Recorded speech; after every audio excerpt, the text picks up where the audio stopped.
Welcome to the Sports Spectrum Podcast, where faith and sports collide. Here's your host, Jason Romano.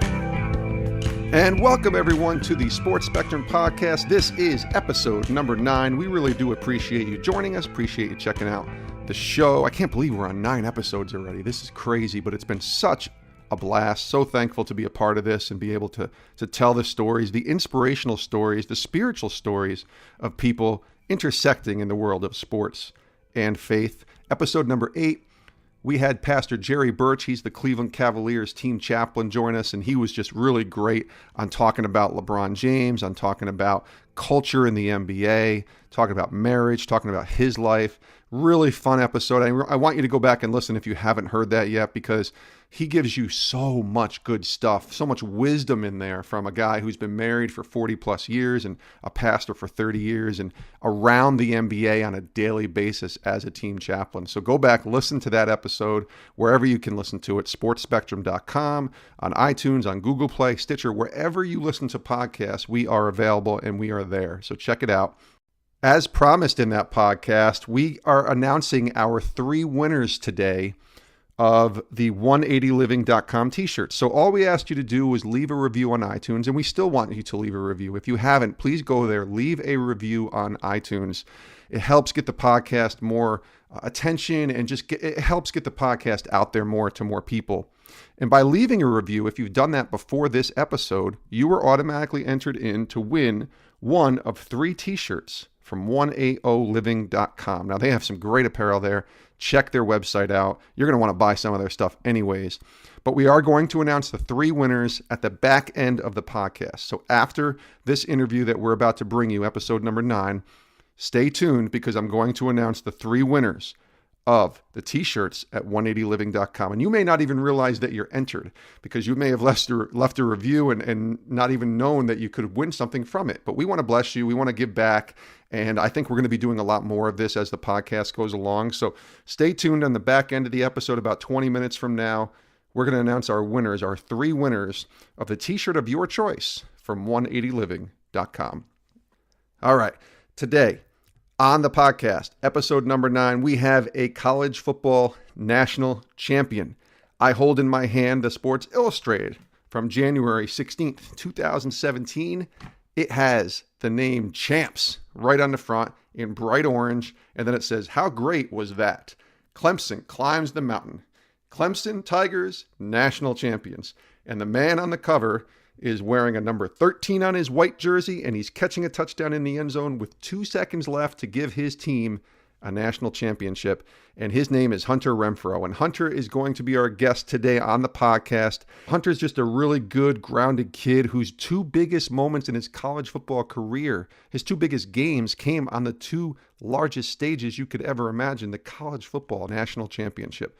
So without further ado, here is our interview on the Sports Spectrum Podcast with number 13 Clemson wide receiver, Hunter Renfrow. Hunter, welcome to the Sports Spectrum Podcast. How you doing? I'm doing well. I'm actually with a buddy, about to go play some golf. So life's been pretty good ever since we won back in January. I was just going to say, does it ever get old hearing you called Hunter Renfrow of the national champion Clemson Tigers? Yeah, it's pretty cool. And so we're enjoying it. I'm enjoying the time, and just trying to capture it and exhaust the moment. I love it, man. I love it. Well, let's go back a little bit. Let's go back to where it started for you in South Carolina. What was your childhood like? You were one of 6 kids, a full house, I have to imagine, huh? I was, yes, sir. So we lived in a 3-bedroom. My dad is an athletic director, and my mom was a stay-at-home mom, and so she was very impactful on my life, and just living in a 3-bedroom house, I learned how to share things and use teamwork to get things done. And so I had to eat fast, or else my brothers would take my food and stuff like that. So just learned how to compete, and it all started in Myrtle Beach. How many were to a room? Did you have two siblings in a room with you? Yeah. So there's four boys and 2 girls. So the 2 girls shared a room, and then we had two sets of bunk beds, and so we had good. We had some book wars in there. and we just had a lot of fun doing dumb stuff at nighttime when we were supposed to go to bed. I can imagine what that's like. I grew up with two brothers, so I know exactly what that was like. Growing up, I know you grew up in a Christian home. What were the values and beliefs that you grew up with, that your parents kind of taught you? Yeah, just that. I mean, life's about Jesus, and it starts and ends with that. And so, taking it to football and anything really I do in life, um, there's never really a moment too big or too small because Jesus is always going to be there, and for them to be able to teach that to me at such a young age, um, it's been really impactful on my life. That's awesome. Now, did I read this right that you have over 60 cousins just on your dad's side alone? That's Yeah, insane. yeah. So my dad's one of 11 children, um, and so we have about 60 cousins on my dad's side alone. That's like an entire football team, dude. It is, yeah. So we have about 11 beach houses. We get in Ocean Isle, North Carolina every year around July 4th weekend, and we have tons of football games and frisbee, ultimate frisbee, and just anything you can compete of. Um, we have tournaments, 3-on-3 basketball tournaments in the backyard. So we're just competing all day long, and my grandpa jokes and is worried I'm gonna get hurt out there for the season, but I said this is where I learned to compete. This is where I learned to be able to hold my own against some good athletes. I love that. That's so great. We're talking to Hunter Renfrow, Clemson wide receiver, national champions, Clemson Tigers. Hunter, you played high school football. Let's go there with your dad as the coach. What was that like? I've heard good and bad stories from different athletes about having their dad as their head Yeah. coach. How about for you? Well, I loved it because I never was late to a meeting. I always knew what was going on. I always had a good relationship with the other coaches, the other guys on the team, because I was always there before everything started, and left and left once it was after it was done. And so, just being able to build on those relationships because I was always at the stadium and at the field and stuff like that, and allowed me to be able to just see football a little differently from a different perspective. That's cool. Now, I want to ask you about your faith. You mentioned earlier how life's about Jesus and that's all that matters. I love that quote. That's an awesome way to live, especially being taught Right. that. But at some point, and you're still very young, you're only 21 years old at the time of this taping. At some point, when does your faith in Jesus become your own? You can have that faith growing up, that you believe based upon what your parents are telling you. But for almost every person I've met who is a believer in Christ, that faith has to become their own. When did that happen for you? Yeah. I'd say it definitely in high school. I got saved at a young age. Um, my mom in the car, I remember she was saying a prayer. She was walking someone else through a prayer to accept Christ, and I kind of just latched on it and said it myself. And so that's when I said I become a Christian. And then as I'd go through middle school and I would still kind of just follow what my parents did, but it really became my own in high school whenever I could just see. Um, how much trouble is in the world and how much joy and how much Jesus brings to it and how much life there is when you live according to His plan and when you have a relationship with Him. And that's kind of where it blossomed for me. Just being able to live that out daily and see the rewards from it. That's awesome. You get to college now, you're recruited and even receive scholarship offers from some, bull subdivision teams, but you chose to walk on at Clemson. Why was that? Well, it was a number of reasons. One is Coach Sweeney. I think he definitely has a godly leadership role, and he used it accordingly. Just the coaching staff, a great group of men, and it just felt right. App State it was between App State and Clemson, and I liked App State a lot. If I went there, I was probably going to play baseball and football, but um, through a lot of prayer.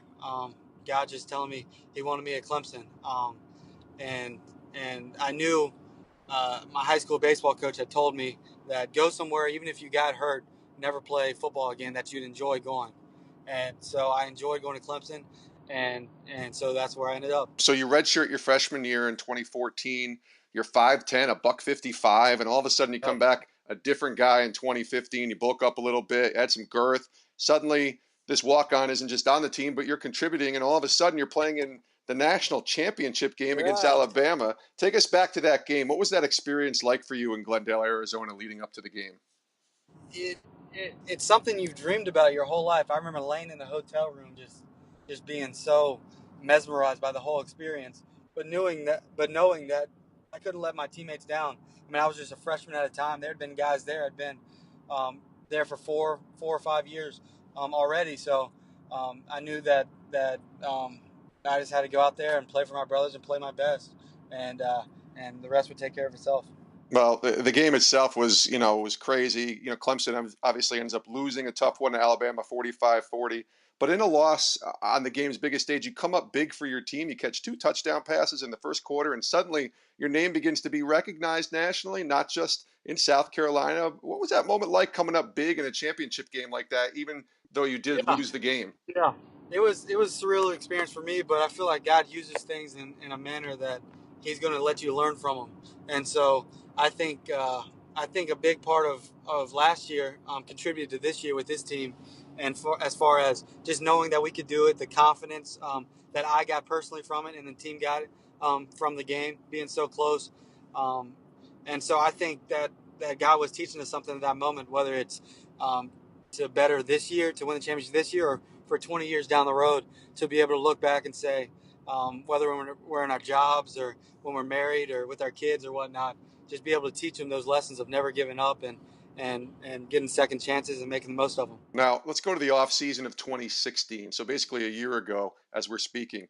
You get so close, you come away 5 points short of being champions. What was your mindset like for you? Not just on the field, obviously, want to get back and have redemption and all that, but spiritually off the field and preparing for this past 2016 season. Yeah, so we just got right back to work. I remember the first meeting we had after the national championship. Coach Sweeney came in, and we were all hurting still, and he basically ripped us on our effort and the little things.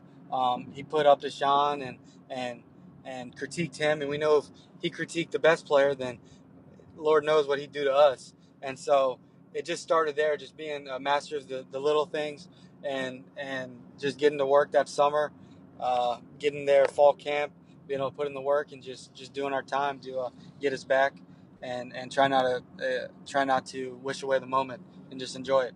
You mentioned Coach Sweeney. I've had the privilege of meeting him. I know a few people who are very close to him.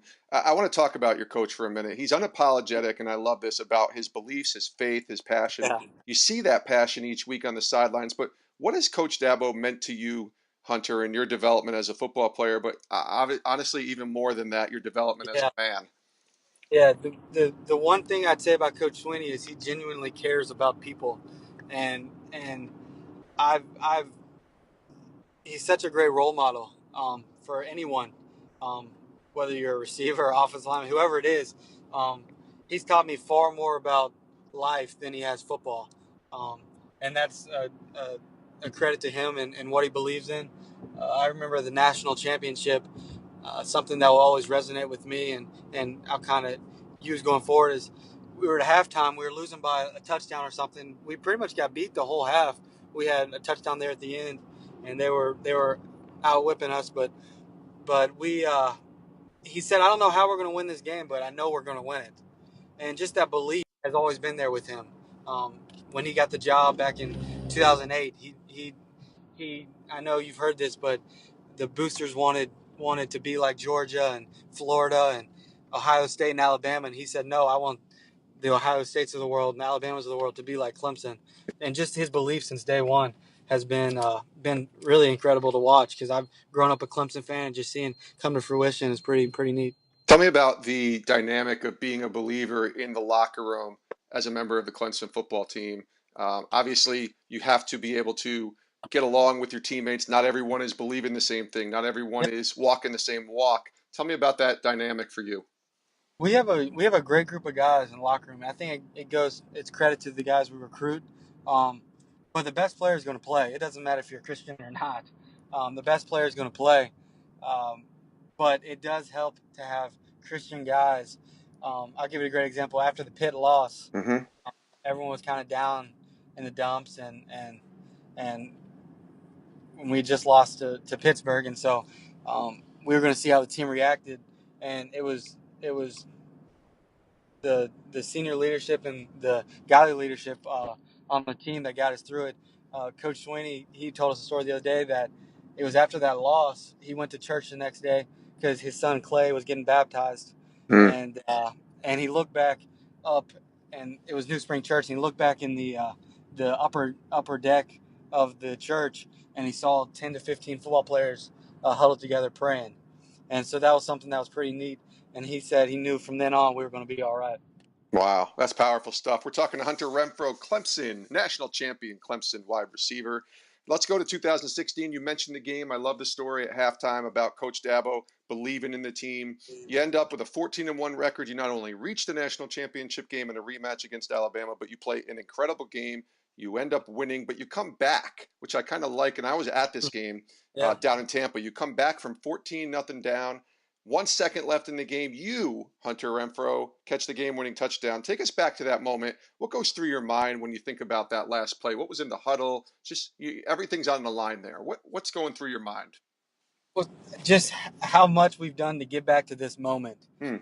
I mean, just being around the office, seeing how hard the coaches recruit, seeing how hard the players prepare, just seeing everything come to fruition, and how over the last year, every summer workout, every summer 7-on-7 skills and drills, all came to that moment, and we knew we were going to score because we had put in the work, and we genuinely cared and loved each other, and we were going to get it done.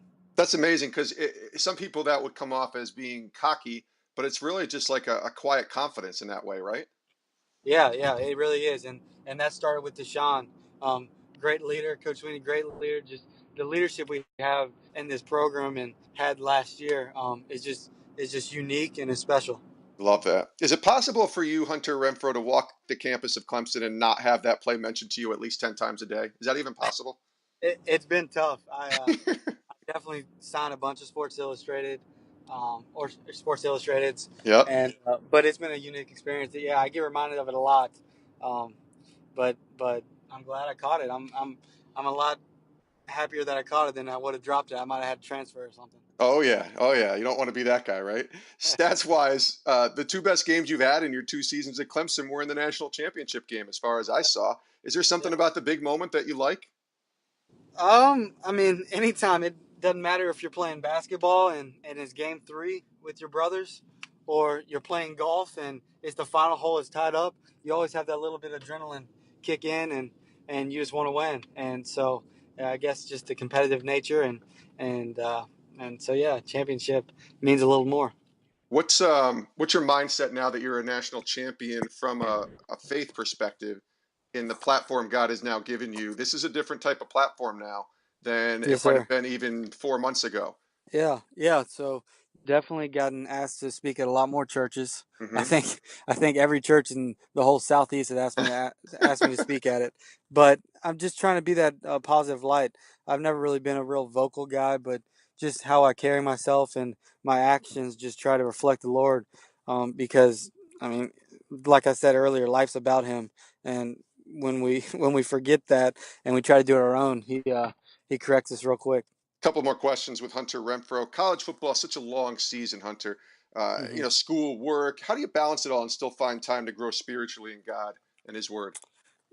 Yeah, so you got to be held accountable. That's one thing I would say. I got some great roommates that hold me accountable and kind of keep me in line, and we got a Bible study on the team that meets once a week, and just being able to lean on those guys. But just the community you have with the teammates in the locker room, and just being able to hold each other accountable. That's awesome. Who's had the most influence on you in your walk with Christ since you came to Clemson? Honestly, disregarding high school and my parents and stuff, probably Coach Sweeney. Hmm. Just seeing how he lives. Um, I mean, obviously he's vocal, and he talks about how he lives and why he lives that way. But just being able to see him and just seeing how a special of a person he is.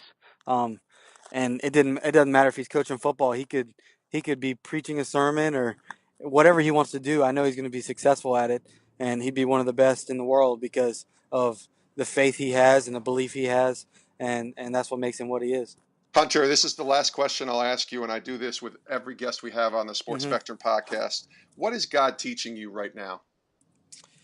Um, I, it's a good question. What is he teaching me right now? Uh, Probably just to use my platform for him. not to be selfish, and just because I'm a shy guy and don't really like to talk, he's going to use me in whichever way he's going to use me. And so just be available. My high school baseball coach would always say the best ability is availability, and just be available for God and be able to be used however he wants me. Well, that's wise, man, because like I said earlier, this is a platform that maybe you weren't planning on, but God has provided it with you, and now it's your responsibility to point people back to him. And I love what you're doing. Yes, sir. I appreciate you being on. Listen, Hunter, how can people get in touch with you on Twitter? Where can they find you on social media? My Twitter name, I guess, is @Renfrow Hunter. So Renfrow Hunter. You can get me on there. Yep. Awesome. Listen, I appreciate your time, and best of luck the rest of this off season, and we'll see you down in Clemson in the fall. Awesome. I appreciate it. Thank you for having me. And we do appreciate Hunter Renfrow joining us on the Sports Spectrum podcast. Humble kid who's just looking to do good for the Lord, and obviously has achieved such a really cool amount of success over the past couple of years, and the platform that God has given him, being a Clemson Tiger national football champion. So we do appreciate Hunter coming on the show. As promised, we are going to now announce the winners of the 3 t-shirts from 180living.com. So if you left a review on iTunes, and we encourage you to continue to leave a review on iTunes, you will be entered in to win one of 3 t-shirts from 180living.com. So here are the winners. I'm just going to say your iTunes username. When you hear your name, if you hear your name, please email me, jasonromano22@gmail.com. jasonromano22@gmail.com. Email me, and I will make sure that connect you with 180living.com, and we will get you your free t-shirt. So here are the 3 winners. The first is T-Tate41, capital T, lowercase t, ATE 41. Congratulations, T-Tate41. The second winner, Chachita33, so capital CHACHITA 33. Chachita 33. Easier for me to say. Chachita 33. You are our second winner. Congratulations. Our third winner of the t-shirts is PBANG. PBANG. You are our third winner for the t-shirt from 180living.com. Congratulations to you 3. Congratulations to P-Bang, to Chachita 33, and to T-Tate 41. You 3 are our winners for the t-shirts at 180living.com. We're going to be doing more of this for sure in the future, and we just want to give back to you. We just want to show our appreciation for you listening and just being a part of this podcast. So we'll definitely be doing more of that. And thank you for leaving a review and letting us know how we're doing on this podcast on iTunes. Thank you so much for joining us here on the Sports Spectrum podcast. My name is Jason Romano. I pray that you have an amazing week, and we'll see you next time.